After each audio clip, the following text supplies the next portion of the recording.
I'm Graham, and this is my tribute speech.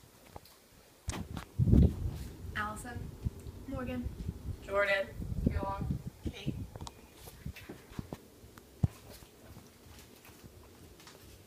One in 8 women will be diagnosed with breast cancer in their lifetime.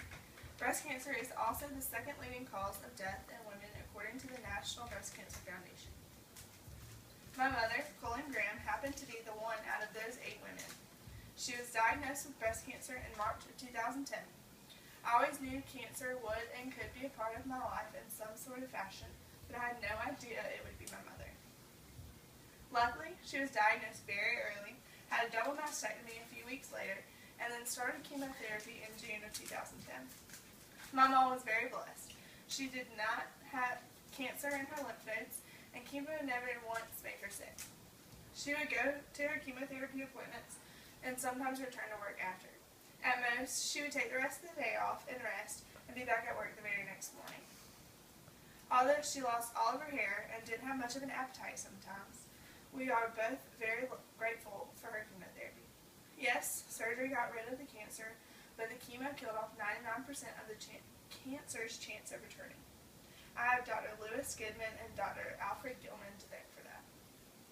Dr. Gilman and Dr. Goodman made a breakthrough in medical history while testing nitrogen mustard after World War II. During the First World War, nitrogen mustard was used in chemical warfare. And during the Second World War, research showed that soldiers who had inhaled the gas had a huge drop in their white blood cell count. Gilman and Goodman's first field trials took place on mice. When the mice came back with positive results, their new invention took flight. Dr. Gilman and Dr. Goodman began to believe that could have a huge impact on cancer cells. They then tested the effects of nitrogen mustard would have on cancer cells, along with a team of researchers by their side. After testing the nitrogen mustard extensively, they then needed to test a terminally ill patient to see what the effects would be on them. Their clinical tests showed huge improvements in the patient. The United States then allowed them to publish their findings. Chemotherapy is now an accepted form of treatment for all types of cancers in the world. Over time, more and more medical researchers contributed and helped to improve what is now known as modern-day chemotherapy. Being a daughter to a cancer survivor makes me very grateful for the people who have helped contribute to modern-day medicine. Without chemotherapy or modern-day technology, there's no telling where my mother or many other cancer patients would be today.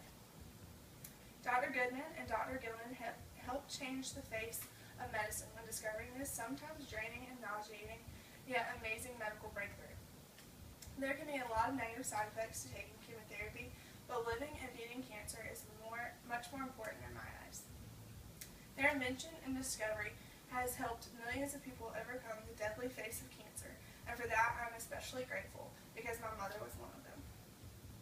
This will conclude my speech on the founders of chemotherapy. Thank you.